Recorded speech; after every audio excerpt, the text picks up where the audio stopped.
Gue sepakat ya, kalau ini dibilang akan menjadi akhir dari perdebatan antara Ronaldo dan Messi, gue sepakat. Ini kayaknya udah stuck. Di Piala Dunia ini kan 64 match. 4 pertandingan. Ya. 4 tahun Kemarin lagi di Qatar. 80 match. Kebayang. Ini nyari duit banget ya. Udah ketahuan Ridiculous. banget nyari duit banget. Ya, bener-bener ridiculous. Kalau gue jadi FA Inggris atau apa, gue kumpulin itu 20 besar negara, 25-30.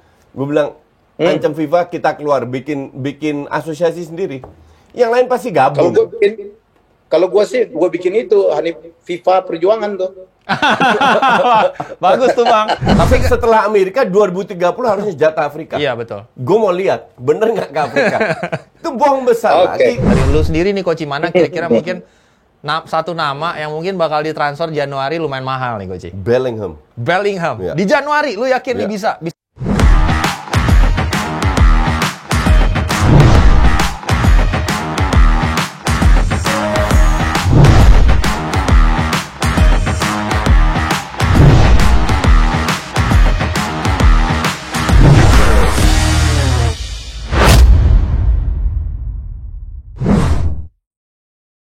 Oke, kita jumpa lagi dalam acara obrolan bola bapak-bapak. Tapi sekarang ada tamu yang bukan bapak, Jasaye. Ada gua, ada Coach Justin. Lagi banyak diminta pertanggungjawaban sama Hanif Tamrin. Apa kabar bro? Sehat Bang Helmi. Sehat. Gue diminta pertanggungjawaban apa? Karena nebak bener. Padahal hatinya bukan itu tuh. Gue ingat banget tuh, Coach itu bilang Argentina, gue bilang Coach. Gue tuh kan Argentina Prancis. Dia bilang Argentina tuh rumah judi gitu. Waduh. Hati kan beda sama sekarang. Itu. Kalau cari duit beda lagi. Ya, lah Coach. Dia itu, Nip, lu tau gak artinya pandit? Dia kan pandit ya. Dia panen duit gitu. Selama Piala Dunia dia banyak duit banget. Ntar lagi ganti mobil tuh Coach itu. Alah. Nggak bener itu. Oke, gue lagi di New York. Waduh ya, betul-betul Amerika itu memang nggak terlalu apresiasi bola ya. Di sini berita hampir nggak ada obrolan-obrolan. Gue masuk ke kafe-kafe, mereka juga nggak peduli. Beritanya juga biasa aja. Padahal kan 4 tahun lagi mau jadi tuan rumah.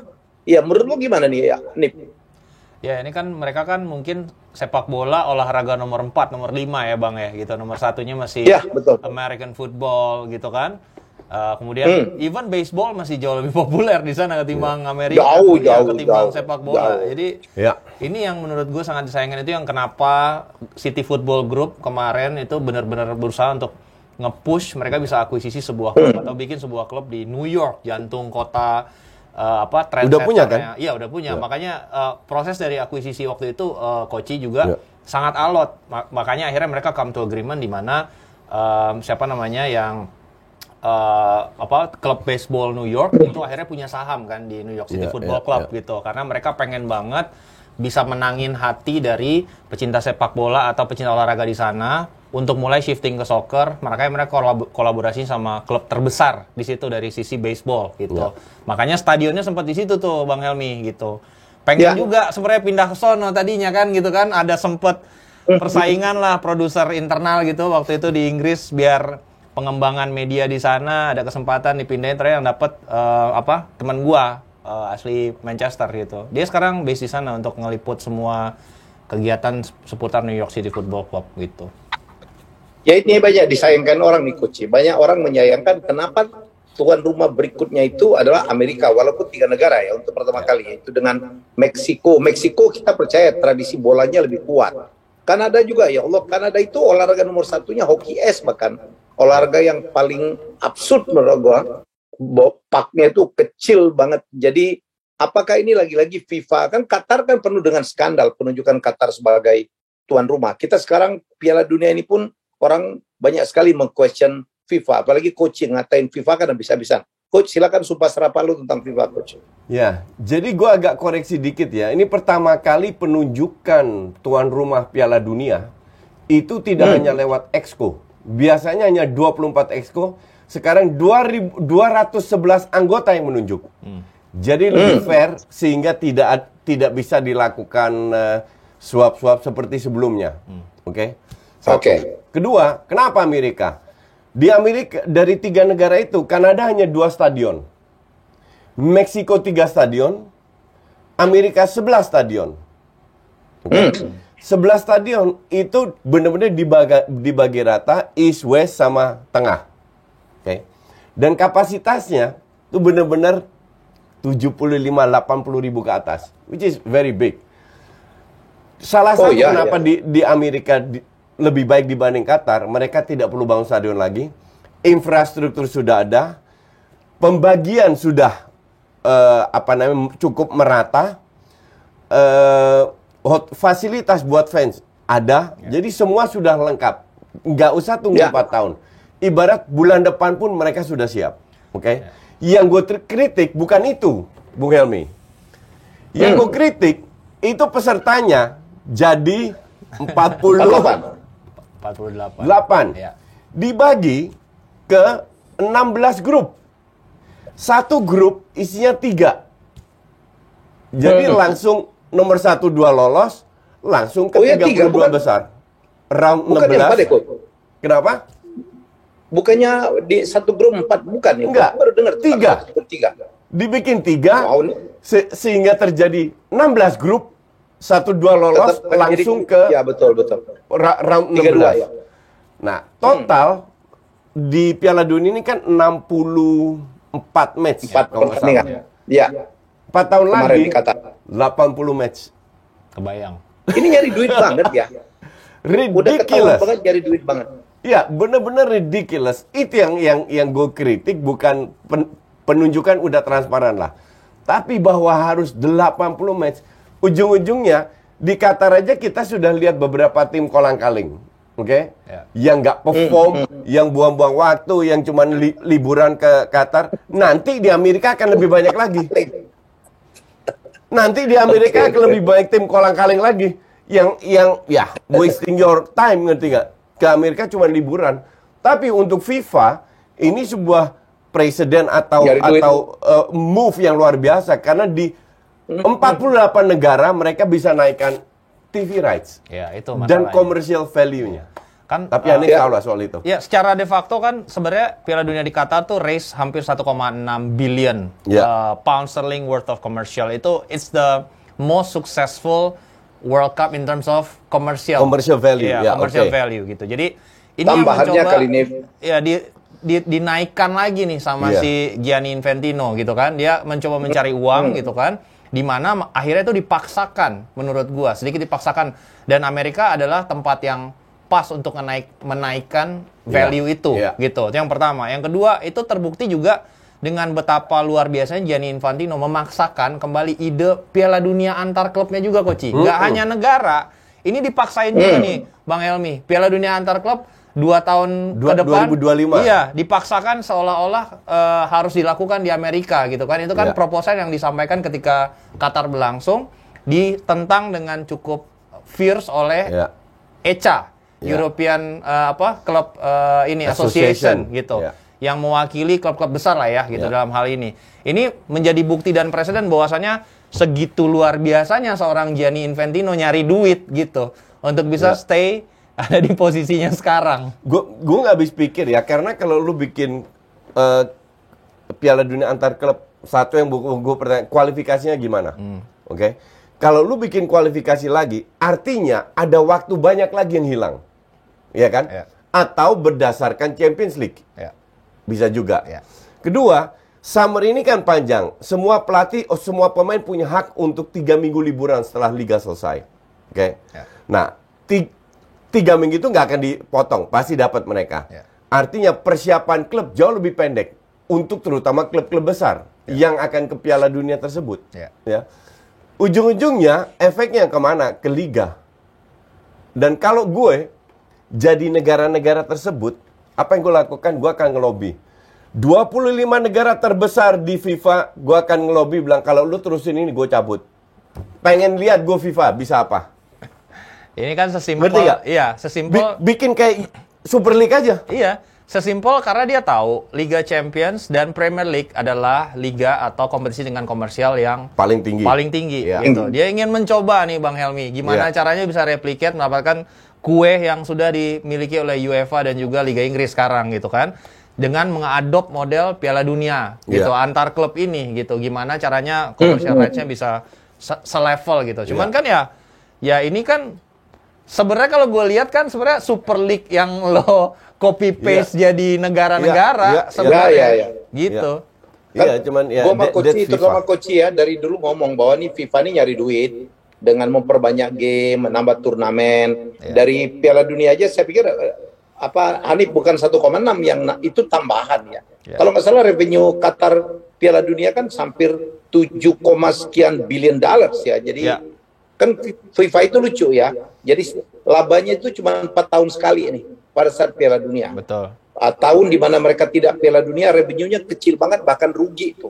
Ya bahkan rugi itu. Jadi kadang-kadang rugi. Jadi mereka itu untungnya 4 tahun sekali. Jadi pembukuannya aneh banget. Dan Coach pernah bilang nggak bisa diaudit ya Coach. Kita nggak pernah tahu presidennya, pengurusnya digaji berapa ya Coach. Tidak bisa diaudit karena mereka tidak dapat uang dari pemerintah. Begitu pula itu semua FA, termasuk PSSI.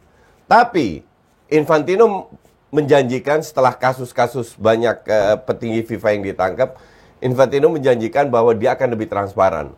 Lebih transparan, tapi setransparan apa kita tidak tahu. Ya kan?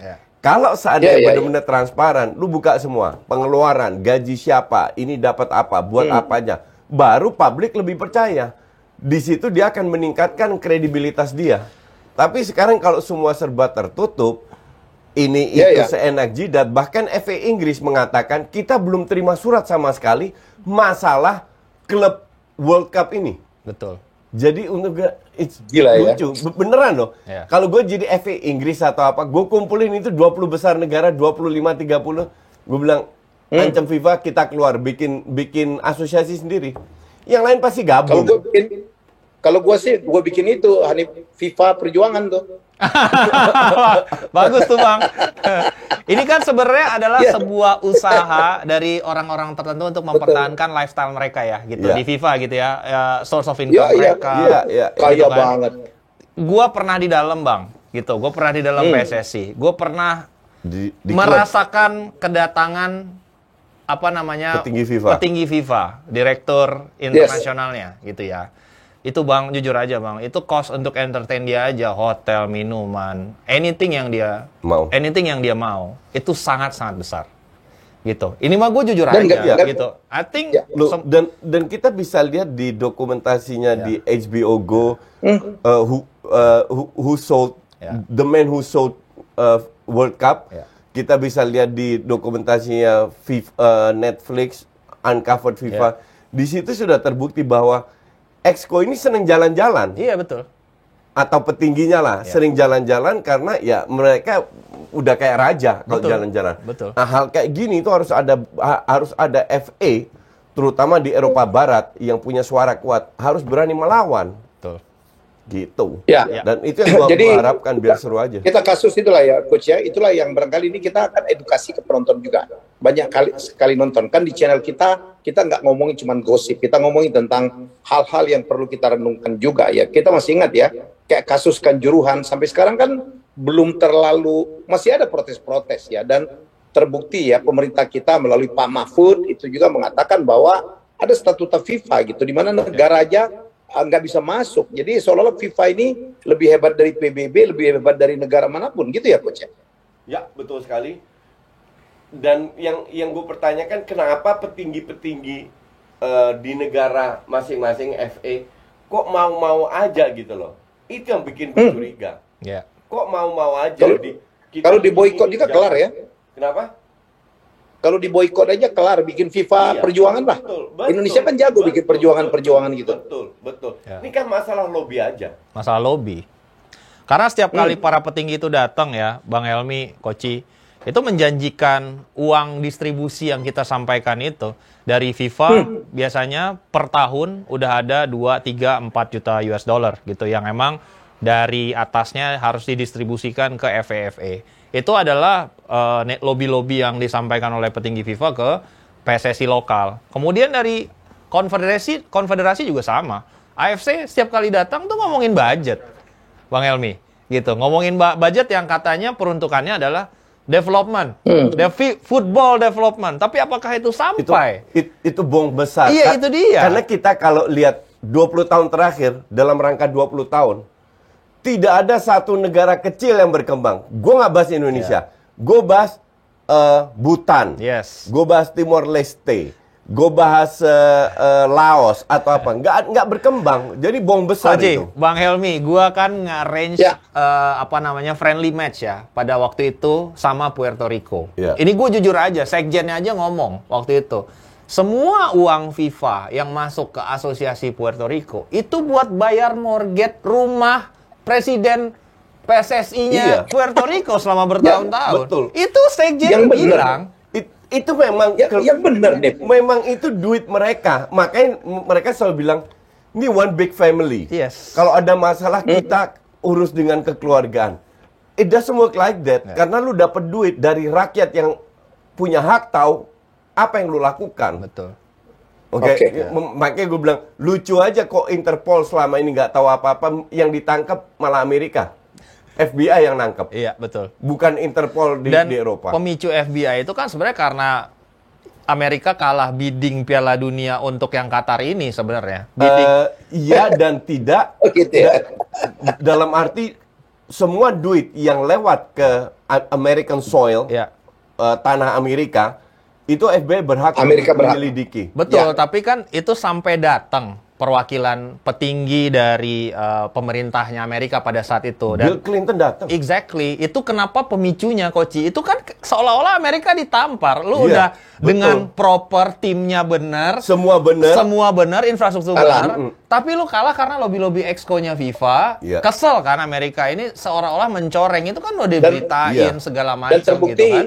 Terbukti kan ada faktor uang di situ kan, di mana banyak petinggi FIFA kan ditangkap ya. Jadi orang-orang yang terhormat gitu, yang kita nggak nyangka dulu sebagai pemain, sebagai pelatih demikian hebat, ternyata disogok juga gitu. Dan terbukti Qatar kan di question, apakah pantas jadi tuan rumah Piala Dunia. Kita masuk ke Piala Dunia. Gue pengen objektif apa Hanif mengatakan, Piala Dunia Qatar baru saja kelar. Ini secara penyelenggaraan ya. Kita kesampingkan dulu masalah FIFA dituduh bermain ngatur wasit, memasang supaya Belanda kalah lawan Argentina biar Coach Imar aja. Sebagai tuan rumah menurut lo Qatar gimana nih? Gini, terlepas dari isu-isu human rights, terlepas dari isu-isu penyuapan, gue mesti objektif nih Bang Helmi. Ini adalah Piala Dunia pertama yang diorganize di negara Muslim. Terkait hal itu, bagaimana Qatar merepresent negara Muslim, gue ngerasa gue nggak ada yang bisa gue kritik gitu. Dari sisi infrastrukturnya jadi gitu ya. Apapun yang bisa mereka lakukan untuk mendeliver Piala Dunia sudah mereka lakukan. Penyelenggaraan dari sisi sebagai tuan rumah paling cacatnya itu di akomodasi menurut gua. Itu cacat banget. Karena dia terlalu kecil. Sama transportasi. Iya, transport dan akomodasi. Memang secara infrastruktur itu harus kita raise. Tapi dari sisi Piala Dunia stadionnya itu top. Itu top, over the top. Penyelenggaraan, pembukaan, kemudian bagaimana tim-tim yang berpartisipasi. Kan kalau gue jadi dulu ketua timnas nih ya Bang Helmi ya, kan gue mesti ngurusin nggak hanya penerbangan tapi tempat latihan dari tim yang datang, hotelnya. Nah, untuk itu Bang Helmi, itu udah top. Udah top banget.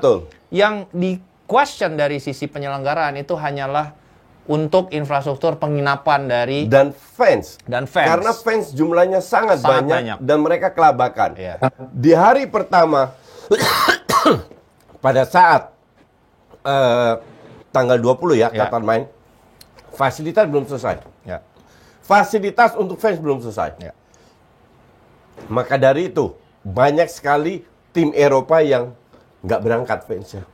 Ya, yang terutama kan lebih banyak dari Amerika Selatan dan juga dari Timur Tengah dan Afrika gitu kan yang hadir. Nah, terkait hal itu memang ya kita harus akui ada yang tidak sempurna. Tapi dari sisi infrastruktur seperti stadion, penyelenggaraan, kalau itu top. Itu top. Dan merepresentasikan gitu loh, maksudnya pertama kali negara Muslim gitu organize something yang menurut gua cacatnya nggak banyak gitu dari sisi penyelenggaraan. But I don't see the korelasi dengan negara Muslimnya, tahu nggak? I don't see that. Openingnya Koci, opening kalau kita lihat kan ada ngajinya, mungkin ya buat dari sisi diversity adalah secara historis olahraga yang dimiliki oleh European awalnya gitu kan. European country, kemudian Joe Havelange masuk, bikin itu buat semua. Negara South America mulai bisa acknowledge bahwasannya this is football for all. Dan kalau kita lihat secara historis, negara muslim kan negara ketiga, Koci, yang bisa berpartisipasi ataupun sebagai apa. Enggak lah. Negara muslim duitnya jauh lebih banyak loh. Exactly, makanya masuk ke negara ketiga loh. Iya, dari sisi partisipasi, prestasi dan lain-lain, Koci. Nah, kalau at least sebagai organizer, kita bisa nge-highlight the culture of Muslim country gitu. Sebagai diversity dari it's football for all gitu. Gue tidak mempermasalahkan itu. Ya, Bung. Jadi Koci, menurut gue sih betul kata Hanif ya. Jadi kita merasakan ada satu perbedaan karena dilakukan di negara muslim, apalagi Koci bilang supaya juga Eropa tahu bahwa penonton bola itu lebih banyak Asia, nomor satu. Nomor dua, duitnya Asia itu banyak banget ya.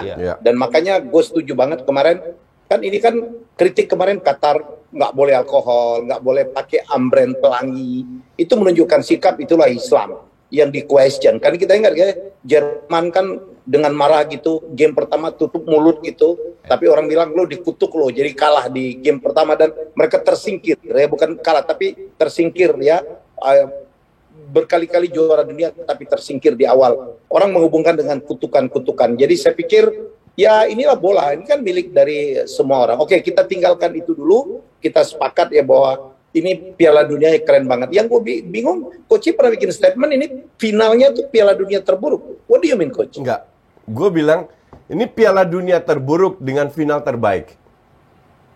Oh, oke. What do you mean? Gue sebut di video gue, oke?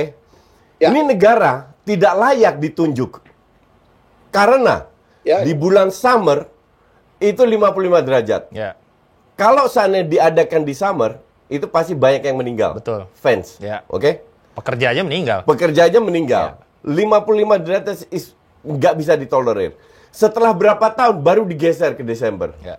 Nah, pertama kali di Desember ini merusak ritme, jadwal permainan dan lain-lain. Kompetisi kita lihat jadwal. Kita lihat bahwa persiapan hanya 1 minggu. Artinya banyak sekali kejutan terjadi di group stage, ya kan? Karena lu tidak bisa dalam seminggu mengkompakkan, oke? Terus kedua, fans yang gue tadi udah sebut. Ketiga, transportasi. Dan ini bukan hanya Valen aja yang di hari pertama datang nonton Belanda Senegal terus harus 120 km tinggal di gurun sendirian. Gue nonton beberapa fans dari Inggris, dari Belanda yang datang sudah book, sudah semuanya, fasilitas belum jadi. Harus nginep di gurun, di atas sofa. Oke? Artinya, lu belum siap, sesimpel itu. Nah, makanya gue bilang, dengan segala faktor, gue juga tidak mau bahas rights, human rights, LGBT, gue gak mau bahas itu. The standards thing, mereka nggak kuasai. Dan harusnya bukan di Qatar. Harusnya mereka tahu, ini negara 55 derajat. Kalau lu pun mau, jauh-jauh hari di bulan Desember bikin, dan jadwalnya diadaptasi. Ini kan seolah-olah terlalu mendadak. Itulah kenapa gue bilang, World Cup paling buruk dengan final yang terbaik. Yang uniknya, Gianni Infantino setelah perhelatan ini selesai nih Bang Helmi, Koci, dia bilang bahwasannya ini perhelatan yang sukses. Dan ini menjadi presiden bahwasannya Piala Dunia bisa diorganize pada saat timing musim dinginnya Eropa. Dan dia bisa jadi ini presiden untuk kedepannya dia kasih ke negara-negara yang sama nanti kasusnya seperti ini. Segitu nyari duitnya nih orang. Segitu nyari duitnya. Ini kan alasan-alasan dia mencoba menjustify. Kenapa kita harus merubah sebuah budaya yang sudah 100 tahun lebih bermain di summer dan secara jadwal klub, kenapa mendadak harus dirubah ke winter time? Hanya beradaptasi dengan 1-2 negara. Dan gue setuju sama lu. Lihat aja, 2030 jangan kaget kalau yang ditunjuk Saudi. Jangan kaget. Ini kan biasanya it's all about money. FIFA tuh kan biasanya nih ceritanya untuk penunjukan Piala Dunia tuh selalu bergantian. Alasannya quote-unquote. Yang setelah kemarin Rusia Eropa, sekarang ke Timur Tengah. Makanya lanjut lagi ke Amerika gitu kan. Nah, itu kan cara tradisinya mereka. Nah, ini yang kita lihat nanti balik lagi ke negara mana yang akan menguntungkan. Itu kan kenapa pertama kali kemarin di bidding itu adalah pertama kalinya 2 negara penunjukan langsung untuk tuan rumah. Betul. Biar dia bisa cari duit lebih banyak, Bang Helmi. Iya, betul. Gitu. Dan harusnya ini sekarang jatah Afrika. Ya. Iya kan? Benar dong. Iya. Tapi setelah Amerika 2030 harusnya jatah Afrika. Iya, betul. Gue mau lihat, bener nggak ke Afrika? Itu bohong besar lah. Kita jangan terbuai dengan omongan Infantino, transparan, ini ditunjuk 211. Ujung-ujungnya mereka giring opini untuk memilih Saudi atau Timur Tengah yang duitnya banyak lah. Karena di Afrika nggak ada duit. Ini pemilihan paling demokratis, kan terbukti FIFA itu kan main duit ya. Footersnya dibayar kan udah selesai ya kan. Iya. Jadi kan tebar aja lah kepada para pemilik hak suara gitu. Itu kan bukan sesuatu yang sulit untuk dilakukan. Jadi menurut saya, oke, ini paling demokratis yang lu bilang, tapi kalau dibayar aja seluruh pemilik suara kelar. Iya. Money can arrange everything. Oke, Coach, sebelum mungkin kita bisa explore dulu, Coach. Jadi sebelum kita banyak banget, kita mau ngomongin Messi, ya kita mau ngomongin tentang apa final yang demikian hebat. Kalau punya waktu nih, semoga ini gue tahu banget nih, ini fans Ronaldo yang fanatik-fanatik, yang nggak mau ngakuin fakta, yang nggak mau ngakuin kenyataan, lu mau bahas mau nggak, terserah lu, kita taruh di ujung aja. Oke, silakan Coach, explore bener banget. Nah, ngomong-ngomong soal explore, kalian semua harus cobain Diplomat Evo. Nih, Diplomat Evo ini merupakan rokok milk yang dibuat dari cengkeh dan tembakau pilihan. Rasa cengkeh dan tembakau yang mantap banget. Nah, Diplomat Evo cocok banget untuk para perokok yang suka explore hal-hal baru. Apalagi kesan modern packagingnya. Cocok banget buat anak-anak muda yang doyan explore. Jadi, buat kamu yang nyari pengalaman merokok evolusioner, cocok banget kalau merokok Diplomat Evo. Oke? Dan buat kamu yang mau explore lebih lanjut, buruan follow dan pantengin Instagramnya di @euphoria.id. Diplomat Evo, sensasi merokok yang evolusioner.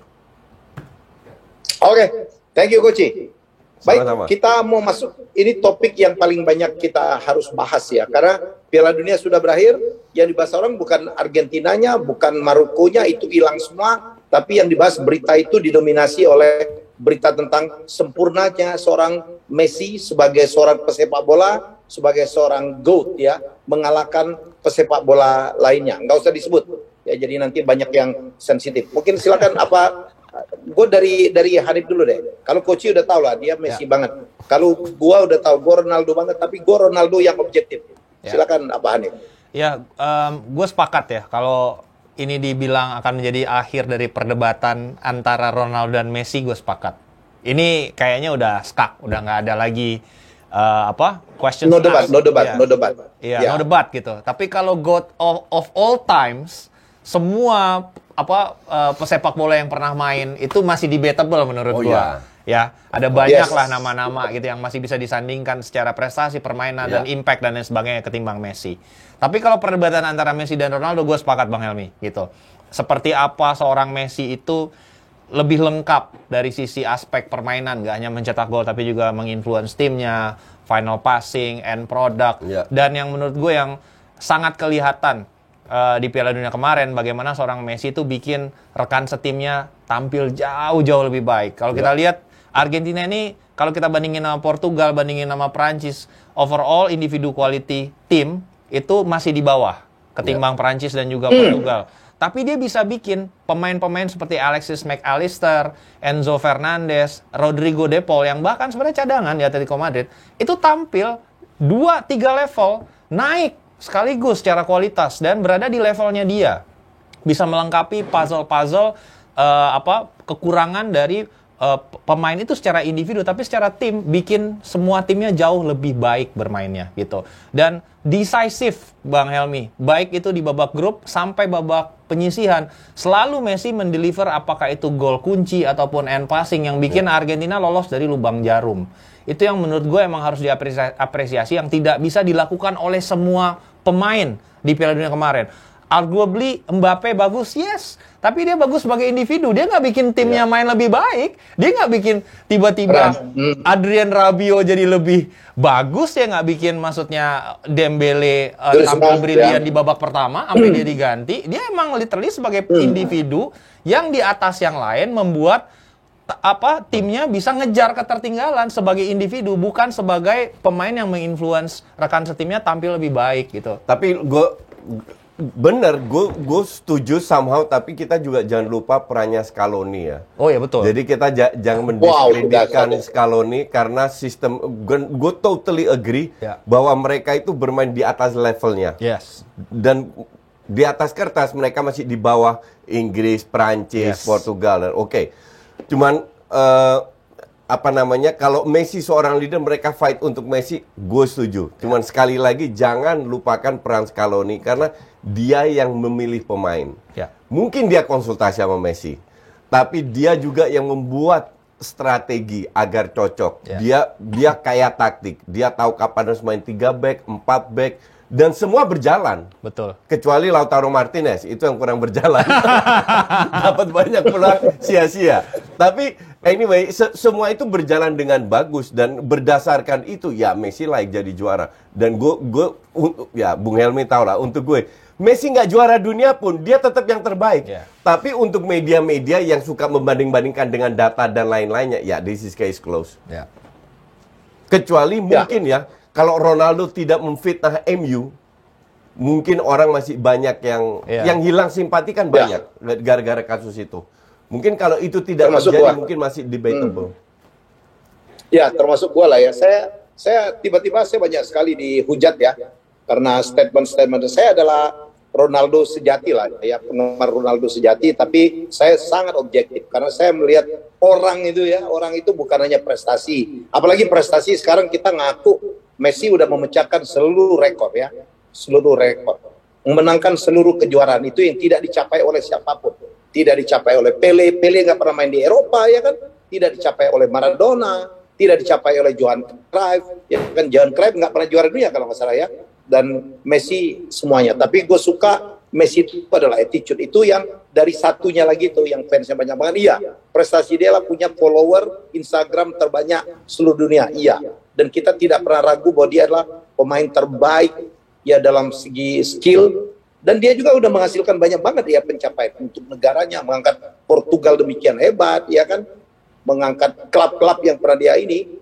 Mengangkat keluarganya. Saya pikir iya, sepakat. Tapi Coach, gue lihat ya, waktu Portugal dikalahkan dari Maroko, gue bingung ya, bisa kalah dengan kualitas permainan kayak gitu. Gue lihat bahwa Maroko bermain sebagai tim, sementara Portugal bermain sendiri-sendiri itu, semuanya main gandeng sendiri, toast ya, dan tidak menghasilkan apa-apa, dan itu membuat satu kejutan yang menurut saya banyak orang tidak duga tuh ya, dan menghubungkan Maroko menang apa. Saya pikir melihat permainan, saya lihat Maroko lebih bermain sebagai sebuah tim. Menurut lu gimana, Coach? Gini, kalau kita lihat secara 90 menit, they create chances. Mereka meng-create Portugal. Oke, yes. Mereka mendapatkan peluang, hanya defense-nya Maroko memang lagi bagus. Shootingan di apalagi kipernya ya. Ya, dan mereka cuman kebobolan satu berkat blunder dari kiper Diogo Costa. Tapi mereka berusaha untuk create. Bahkan di menit 53 kalau nggak salah Ronaldo masuk, Leo masuk, nggak berhasil juga. Bahkan Ronaldo sama Leo nggak kelihatan di sisa pertandingan. Nah, pemain-pemain lainnya bermain sebenarnya nggak jelek tapi nggak bagus juga. Sehingga Maroko dengan cukup 1 gol dari En-Nesyri dengan low block yang sangat kuat, nggak tembus-tembus, dan kelihatan pada saat size cedera, ya ini defense-nya rontok. Kalau dari gue perspektifnya lebih kepada gini, Coach. Maroko punya positivity lah. Setelah hasil-hasil yang baik, setelah itu percaya dirinya naik gitu. On the other hand, Portugal itu baru aja merubah skema formasi atau permainannya di pertandingan sebelumnya. Dan berhasil. Dia menang 6-1 ya 6-0 yang benar-benar pertama kali ini tim main tidak bertumpu kepada Ronaldo. Sebelumnya di beberapa turnamen berikutnya benar-benar dibangun tim berdasarkan betul. kekuatan terbaiknya Ronaldo. Diparkirlah di pertandingan sebelumnya, dicoba lagi ketika melawan Maroko. Ternyata nggak jalan karena itu tadi, di mana Maroko punya compact plan yang clear banget gitu kan. Nah ini sebuah perjudian atau perubahan mendadak kan sebenarnya yang dilakukan oleh Portugal, yang tidak, sebenarnya mereka datang ke turnamen tidak dengan skema ini. Ya cuman pada saat ada perubahan dan tidak hanya menang besar, tapi juga bermain bagus. Betul. Dan tidak Ronaldo sentris. Kan you don't change your winning team. Exactly. Maka dari kedua tim yang sama diturunkan, ternyata tidak terlalu berhasil karena memang Marokonya lagi bagus. But this is football. Itulah indahnya sepak bola, nggak bisa diprediksi. Betul.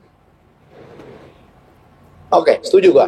Coach, kita kembali mundur ke belakang. Apakah betul? Kan banyak sekali mundur, termasuk Hakimi marah-marah ya kepada Presiden FIFA bahwa ini diatur. Dan ada beberapa pemain kalau nggak salah termasuk Messi juga marah-marah. Kenapa?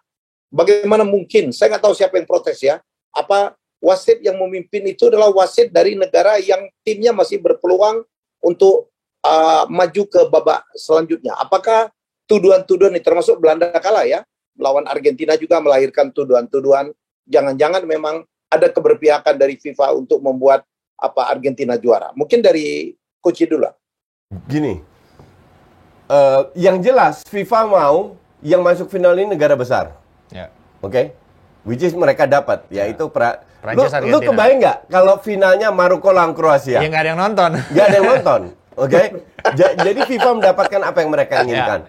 Kalau suap, gue masih nggak begitu percaya.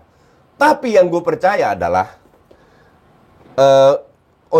jawab dulu pertanyaan Bung Helmi soal pemain-pemain yang protes. Itu Bruno Fernandes, Pepe, Modric, Kovacic, Hakimi. Jadi pemain top yang Modric kapan protes? Dan yang benar-benar protes bukan pemain yang asal protes atau sering protes. Tapi mereka kecewa. Tapi yang gue lihat dari sisi yang berbeda. Jadi singkirkan suap, oke? Yang gue lihat adalah wasit ini, wasit dan bahkan beberapa pemain itu terlalu respect terhadap Messi. Karena mereka tahu ini Piala Dunia terakhir buat Messi. Jadi seolah-olah mereka kejadian kecil-kecil yang mungkin untuk orang nggak penting itu diunggulkan bukan Messi tapi Argentina. Sehingga kejadian kecil ini bisa merubah. Lu lihat berapa penalti mereka dapatkan. Dan seringkali penalti gol pertama dari penalti. Nah, kita juga semua tahu bahwa kalau gol pertama dari ada gol terjadi untuk Karim, itu pertandingan bisa berubah. Jadi bukan kayak Guardiola. Ya kali dia nggak bisa di-tackle. Berapa tackle yang didapatkan Messi? Nyaris nggak pernah. Karena mungkin pemainnya berpikir kalau gue kalah emang Argentina lebih bagus, oke aja. Tapi gue pengen Messi yang juara. Ngerti nggak? Jadi nggak dihajar-hajar Messi. Ya kita kan tahu. Ya, kita dulu juga pemain amatir.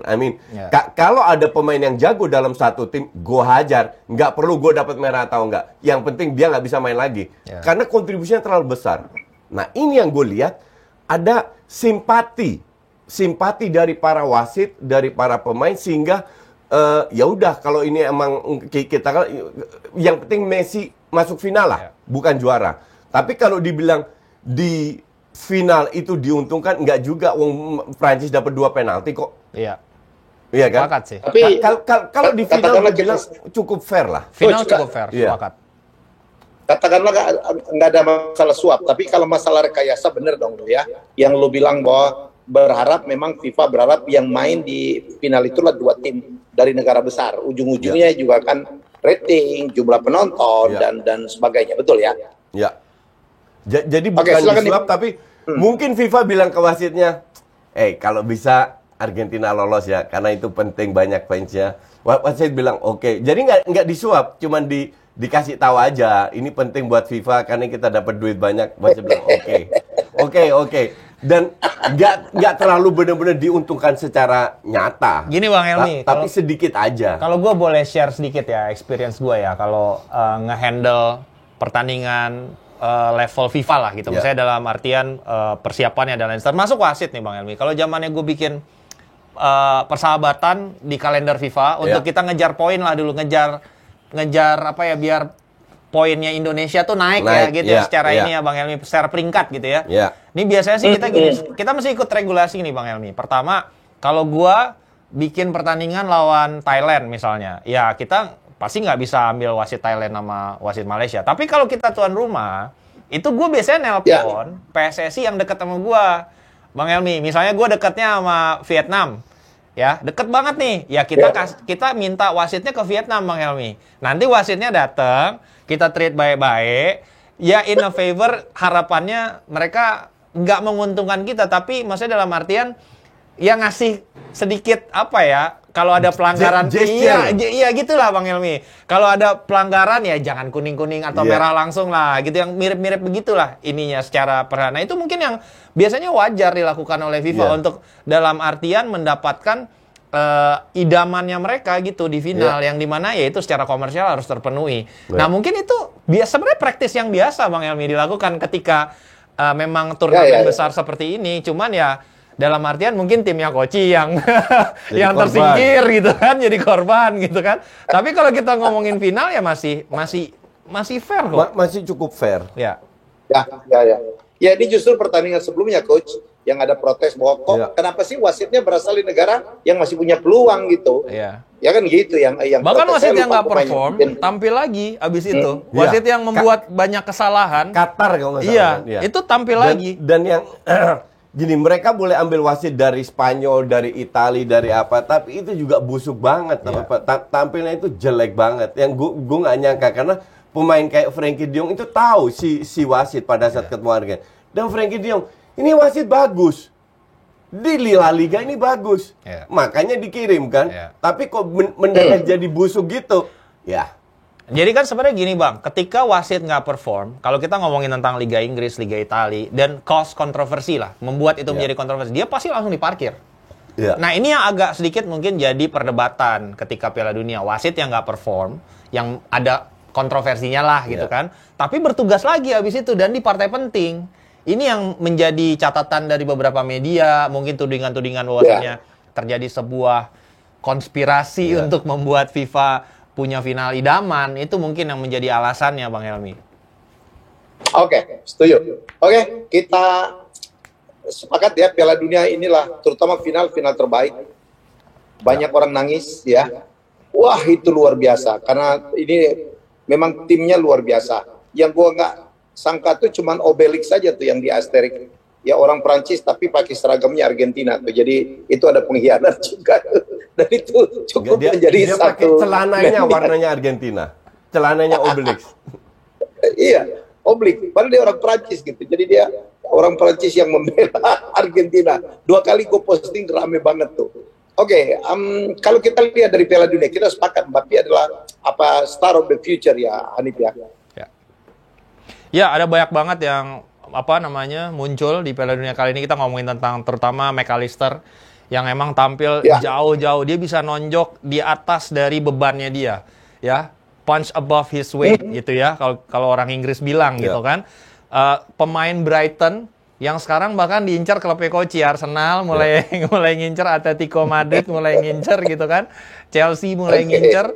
Jadi ini yang kita lihat sebagai star of the turnamen gitu, yang tiba-tiba tampil begitu konsisten dan impact-nya luar biasa. Ini adalah nama pertama yang first come in mind, dan Brighton kan negosiator yang sulit, tough negotiator. Kita lihat bagaimana Chelsea harus memberikan mahar yang sangat-sangat mahal untuk Cucurella gitu kan, kita tahu. Ini akan terjadi. Chelsea aja kurang smart. Iya, itu yang maksud gue, mungkin akan terulang nih Koci. Terus ada juga nama-nama kayak Gvardiol. Kita ngomongin memang dari musim panas kemarin juga udah diincar banyak klub gitu kan. Kita juga lihat Cody Gakpo seperti apa kontribusinya terhadap timnas Belanda gitu. Dari lu sendiri nih Koci, mana kira-kira mungkin satu nama yang mungkin bakal ditransfer Januari lumayan mahal nih Koci? Bellingham. Di Januari, lu yakin nih bisa pindah di Januari? Bellingham untuk gue, dia ini kan terkenal kayak Sancho, adalah pemain muda yang berbakat.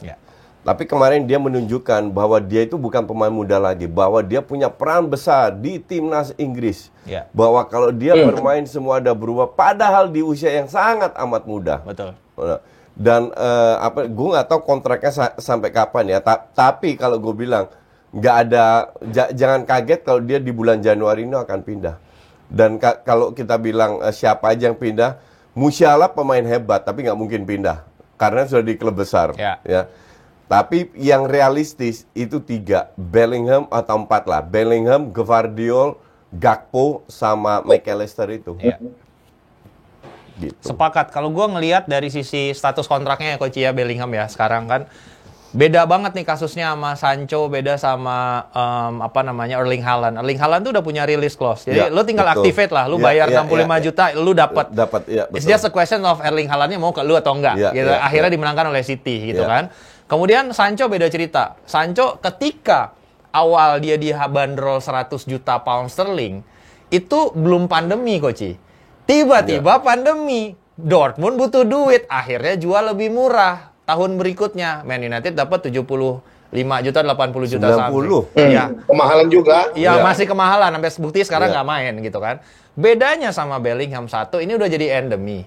Gitu kan. 2 dia nggak ada release clause. Gitu kan. Ketiga pasti kena tax Inggris di mana pemain Inggris lebih mahal 30-35% dari sisi harga gitu kan. Jadi ini ya. Iya, orang yang mau beli itu mesti beli premium, Coach. Betul. Ini Dortmund tough negotiator dan dia tuh masih sisa kontraknya 2 tahun. Gitu. Jadi dalam posisi yang baik nih Dortmund kalau kita lihat. Dan potensial bayarnya nggak banyak. Betul. Ada 3, yang 4 lah yang ngejar sekarang. Manchester United yang pertama, ya. Pasti Manchester United berani lah ngeluarin uang besar. Kita Liverpool. semua tahu lah, gitu kan. Liverpool gue agak sanksi, Coach, karena dia punya tradisi pelit, gitu kan, untuk mengeluarkan mahar transfer. Unless dia ngelepas pemain penting. Misalnya dia ngejual dulu, gitu kan. Baru menurut gue make sense untuk Liverpool ngeluarin all out buat beli Jude Bellingham. Manchester City yang ketiga, ya. Kalau Manchester City ya kita tahu Bernardo Silva bakal dilepas musim depan. Dia udah 2 kali kasih statement bahwasanya dia nggak mau stay di City. Kemudian Ilkay Gundogan kontraknya juga mau habis, gitu kan. Jadi dia pasti butuh untuk menggantikan itu. Dan City punya duit, kita semua tahu, gitu ya. Terakhir Real Madrid.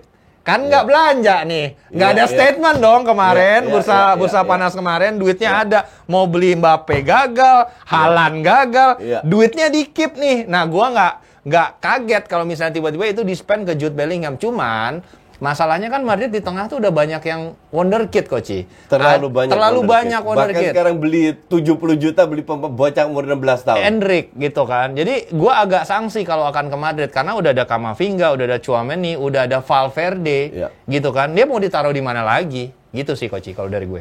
Gue sih bilang dia akan ke Inggris ya. Karena dia orang Inggris, jadi gue rasa dia akan balik. Kalau soal teks dan lain itu masalah teknis lah. Itu bisa nggak harus bayar cash, let's say 100 juta nggak harus bayar cash, bisa dicicil. Jadi apalagi kalau pemainnya bilang ya gue pengen Januari cabut, karena itu pengaruh sekali. Pemainnya mau cabut atau tidak, ya kan? Kalau pemainnya mau cabut daripada musim depan mungkin nggak semahal itu, ini kan momentumnya dapat Bellingham ini.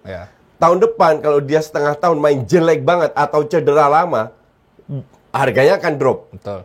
Ya kan? Nah, Dortmund tahu itu juga. Maka dari itu ya feeling gue dia akan dijual di Januari ini. Gue sepakat karena gini nih Bang Helmi, gue ngelihatnya momentum yang Coach bilang tadi ya. Ini pernah kejadian juga sama pemain favorit gue sepanjang masa, namanya Zlatan Ibrahimovic.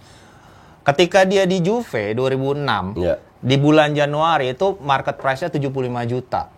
Itu lagi tinggi-tingginya gitu kan. Jadi Madrid ngincar dia, Juve nggak mau lepas. Ternyata di bulan Juni kena Calciopoli. Juventus, gitu kan, harus dilepas murah ke Inter Milan, 25 juta euro doang. Yang nangis siapa? Semuanya. Secara bisnis perspektif, ini memang kalau Dortmund mau lepas, ini adalah waktunya untuk dia dapetin uang terbanyak yang bisa dia peras dari Bellingham. Betul. Gitu. Jadi masalah momentum. Banyak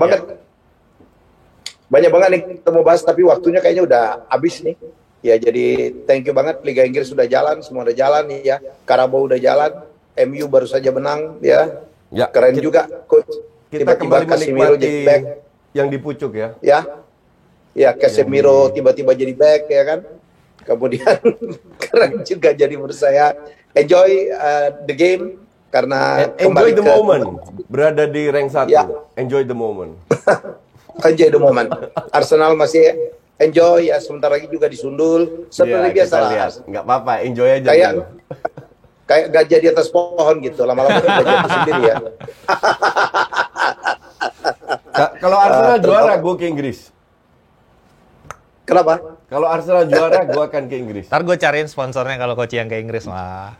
Iya, iya. Sponsornya R66 lah. Iya. Bisa, gue cariin lah. Ada orang Belanda di Inggris ya. Oke, terima kasih Coach, terima kasih Ya. Hanif. Keren you, banget thank you. obrolan kita malam ini. Kita tetap we love soccer gitu. Ya. Jangan kayak orang Amerika. Mereka suka American football tapi dimainkan pakai tangan. Ya, jadi itu dari saya dari New York. Minggu depan kita akan siaran lagi kita bertiga. Terima kasih dan kita jumpa lagi dalam episode selanjutnya. Bye bye.